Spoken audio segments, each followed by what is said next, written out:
گفتم اول مساوی رو مثلا یه مرز میکشیم، مساوی میذاریم که یادمون نره. بعد حالا باید چیکار کنیم؟ معلوما یه طرف، مجهولا یه طرف. معلوما یه طرف، مجهولا یه طرف. خب الان اینجا معلوم من چیه؟ عدد من 7 درسته، این معلومه. خب میریم اینجا. بعد یه قاعده گذاشتیم، گفتیم هر چیزی که از این مرز رد میشه علامتش چی میشه؟ قرینه میشه. الان علامتش چیه؟ 7 علامتش مثبته، در اون چی میشه؟ منفی. این منهای چرا خودش رو می‌نویسن؟ این مثبته، در اون میشه چی؟ منفی. دو ایکس هم که خودش رو می‌نویسن. خب دوباره مساوی میذارن. حالا منهای 4 با منهای 7 هم علامتن. با هم دیگه چیکار می‌کنیم؟ جمع می‌کنیم. میشه چند؟ 11. منفی 11. 2x مساوی منفی 11. گفتم وقتی به حالتی رسیدی که فقط یه دونه ضریب بود چیکار می‌کنی؟ باید یه کار بکنیم x تنها بشه. درسته؟ ببین اینجا x 7 بغلش بود. 7 که برد. مونده الان فقط 2. گفتم همه چیکار کنیم؟ تقسیم بر 2. یک تقسیم ضریب دیگه. درسته؟ خب x مساوی شد منفی 11 دوم. اینم نمیخواد جواب آخرش رو بنویسیم. ما بزنیم. اگه ساده میشه ساده می‌کنم. خب این الان متوجه شدی؟ تقریبا. تو یکی دقت کن. یکی چی میشه؟ خب اول باید چیکار کنیم؟ باید مساوی بذاریم. خب این ور یه دونه مجهول دارم، این ور یه دونه مجهول دارم. باید مجهول رو بیارم سمت این ور، درسته کنار هم.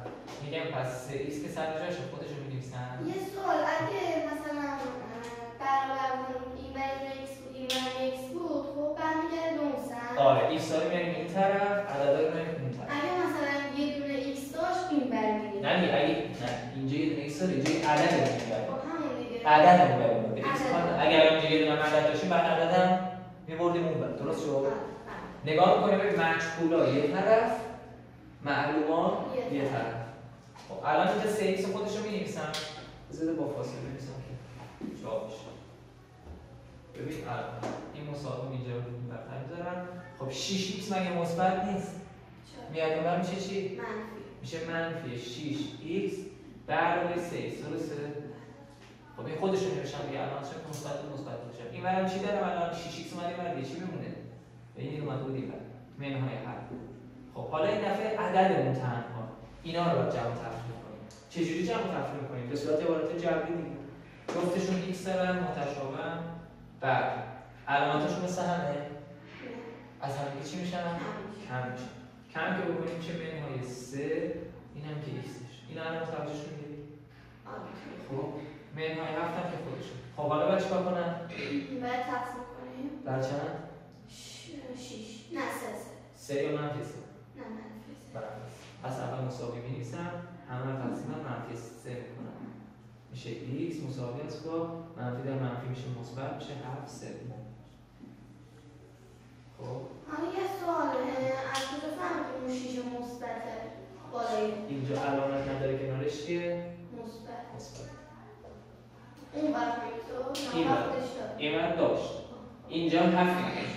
اون دفعه گفتم علامت اگه پیش نبود، پیش ضریب نبود چی علامتش؟ مثبت. علامت نداشت مثبت. معادله زیر رو حل کنیم. اول مساوی دوباره سرجاش میذاریم. حالا میتونیم مرزم بکشیش کنم. خب الان ببین این ور چی دارم؟ عدد تنها.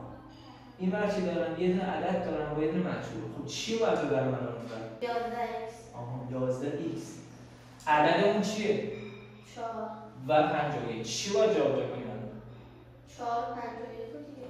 خب 51 که اون ور دیگه. یه چی الان گفتیم مجهولا یک طرف، معلوما یه طرف. مجهول مگه این ور نیست؟ خب چی اینجا اضافه است الان با برون ور؟ منهای 4. درسته؟ خب منهای 4 رو برون ور. الان 11x خودش رو می‌نویسم. ببین 11x می‌نویسم. و الان علامت نداره چی علامتش؟ مثبت. خب 4 میرون بر 51 به علاوه 4. قشنگ رو پایین بنویس. ببین چه مرتب بنویسم. 51 به علاوه 4 میشه چند؟ 60. خب حالا باید چیکار کنیم؟ دوباره x تنهایی برای یه عدد. چرا مثبت 4 گذاشتیم بالا؟ چون منهای 4 بود، رفت اونور شد مثبت 4. می‌بینی از اونجا؟ آره. دیده میشه. خب منهای میشه مثبت 51 برای 4 میشه چند؟ 60. خب حالا مساوی می‌نویسیم. تقسیم بر 11 کردیم دیگه. درسته؟ برای اینکه چیکار کنیم؟ x رو تنها کنیم. x مساوی با 60 11. این که ساده نمیشه اصلا مهم نیست، همینجوری بنویس. خب این اصلا مهم نیست، همینجوری بنویس که پس 6 برابر عددی یعنی 6 رو ضرب در چی می‌کنیم؟ یه عددی. چه عددی؟ مثلا ما گرفتیم x. الان این 6x یعنی همون 6 ضرب در x دیگه، درسته دیگه؟ خب یه مثال دیگه مثلا میگیم آقا از که گفته 7 تا کمتر از 4 برابر یک عدد. خب دوباره مجهولمون چی هست؟ یک عدده، درسته؟ اینو نمیدونیم. گفته 7 تا کمتر از 4 برابر یک عدد. اول این قسمت کار داریم. 4 برابر یک عدد نمیشه، یعنی همین دیگه، درسته؟ منتها اینجا 6 بود، اینجا میشه چند؟ 4. پس یعنی اول میگم چی؟ 4. حالا این دفعه اصلا می‌نویسم y. بنویسم y. 4 تا y. منتها گفته چی؟ 7 تا کمتر. یعنی این هر چی باشه که 4 برابر بشه، باید 7 تا هم ازش کم کنیم. پس میشه منهای 7 تا کمتر دیگه، درسته؟ ببین گفته 7 تا کمتر. اگه بگم 7 تا بیشتر چی میشد؟ میشد به علاوه 7.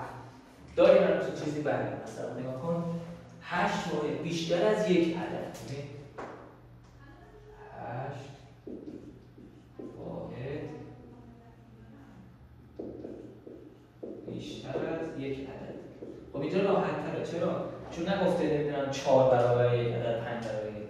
گفته بیشتر از یک باید 8 باید بیشتر از یک عدد. مثلا اگه 9 باشه 8 هم باید بهش اضافه کنیم. 10 باشه باید 8 هم بهش میدونیم چیه؟ میدونیم چه عددیه؟ نه گفته یک عددی. میدونیم چه عددیه؟ پس به جاش باید چی بذاریم؟ یه حروف انگلیسی. یه حروف انگلیسی. اگه اون 8 اونجوری خب گفته 8 واحد بیشتر از یک عدد. نگفته 8 عدد 8 که. گفته 8 واحد بیشتر از یک عدد. چه عددی؟ هر عددی 8 تا بیشترش. خب مثلا اگه x بنویسم باید بنویسم x به اضافه 8. y بنویسم باید بنویسم y به اضافه 8. حروف انگلیسیش اصلا مهم نیست که چی باشه. x به علاوه 8. خب کدوم متوجه نشده بگو دوباره توضیح بده. این که از آسان تر 8 واحد بیشتر از یک عدد. گفتم اون یک عدد چیه؟ مجهولونه. خب گفته هر حروف که میخواد باشه. گفته 8 واحد هم بیشتر. یعنی 8 هم باید بهش اضافه کنی، درسته؟ یعنی اگه عددمون 1 باشه میشه 1 برابر. 2 باشه میشه 2 برابر. 3 باشه میشه 3 برابر. این و برعکس هم می‌نویسم کنارش. خب و برعکس یعنی چی؟ یعنی اینو بهت میده میگه براش یه معادله بنویسیم. یه مسئله بنویس. خب مثلا چی؟ مثلا بهت میده 7x. میگه عبارت جبر زیر را به عبارت کلامی تبدیل کنید. یعنی فارسی چیزی فارسی بهش بود. چی میتونم بهش بگم؟ 7 برابر 1 عدد. درسته؟ نمیگم 6 برابر. اگه برعکس گفتاد باید فارسی شده. مسخره است نه؟ 7 برابر 1 عدد مثلا. 7 برابر 1 عدد. پایین مثلا 1. خب اینو من نگفته. بدونم شبیه یک مثلا گفته 2x به علاوه مثلا 6. خب اینو چی میتونیم براش بگیم؟ اولا که میگیم 2 برابر 1 عدد. 6 تا هم بهش اضافه شده دیگه. میتونیم بگیم مثل 8 واحد بیشتر از مثلا 2 برابر 1 عدد. اینجا ما نمیگیم 7 تا کمتر از 4 برابر 1 عدد. اینجا میگیم 6 تا بیشتر از 2 برابر 1 عدد. درسته؟ ببین این 2 برابر 1 عدد 6 تا هم بهش اضافه شده. مثلا 6 تا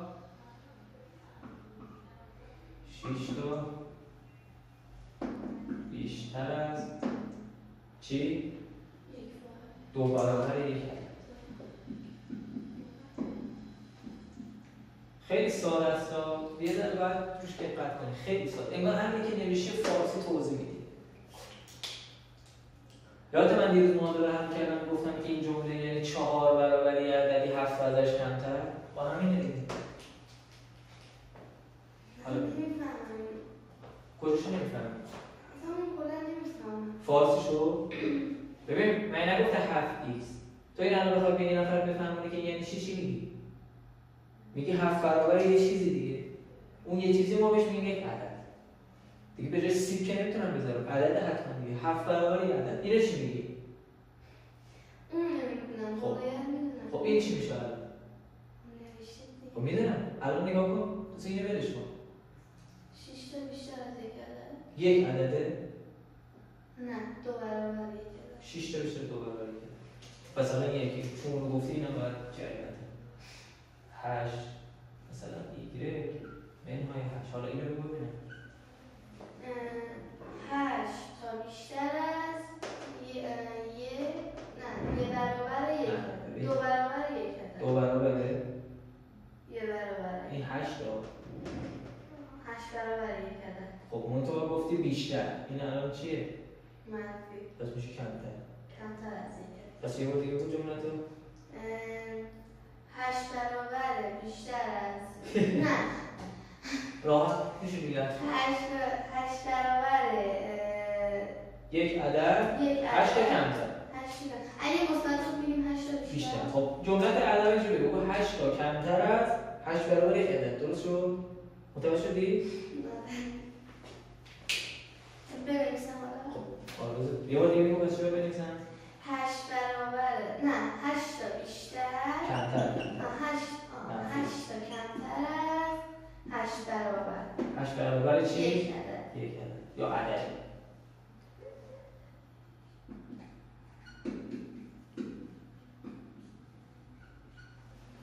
پس x برابر y x رو بهمون داده بود 2 به جاش گذاشتیم 2 y رو داده بود 3 به جاش گذاشتیم 3. خب الان اینجا آ بنویسم میتونم بگم چنده؟ چی رو من داده؟ x و y x و y. خب الان اینجا x رو بذارم چند؟ 2 منتها که 2 هم قبلش داره ضرب میشه درسته؟ 2x دیگه. پس باید بگم 2 ضرب در 2. من معمولا اونی که می‌نویسم دارم میذارم جاش میگم یه پرانتز بذارید که قاطی نکنه. یه پرانتز براش بذارید. منهای حالا مگه یه دونه 3 ضرب نمیشه؟ درسته یه 3 ضرب میشه دیگه. خب منهای 3 تا خب به جای یک با بذارم چند؟ 3. یعنی ضرب شده دیگه. آره دیگه. آره بینش نیست یعنی ضرب ولی الان میذارم. 2 تا 4 تا 3 تا یه دونه منفی داره. خب حالا چی میشه؟ عملا سنسم کم میکنیم علامت ازت 2 تا منفی 5. خب حالا اینو چیکارش کنیم؟ ببین اینو الان به جای هر چی x دیدی باید بذاری 2 هر چی هم y دیدی باید بذاری 3. خب هم کار میکنیم به جای x بذارم 2 منطقه قبلش یه چیزی داره ضرب میشه منهای 6. پس منهای 6 ضرب در 2 این از این به اضافه یه دونه 2 دارم اینجا. بعد این وقتی بین پرانتز هیچ نگفتم بینشون چیه؟ ضرب دیگه درسته؟ پس یعنی 2 داره ضرب در این پرانتز میشه. خب داخل چی دارن؟ x چنده؟ منفی 2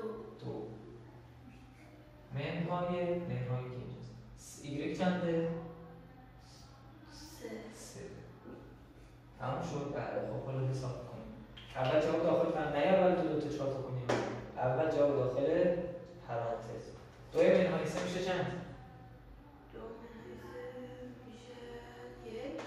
میشه 1 یا منفی 1 منفی 2 ضربش بشه 2 تا منفی درسته؟ منفی 2. پس این کلا شد چند؟ منفی 2. میمونه اینجا 6 تا 12 تا منفی در مثبت نه میشه منفی 12 منفی 12 با منفی 2 هم علامت رو هم جمع میکنیم که علامت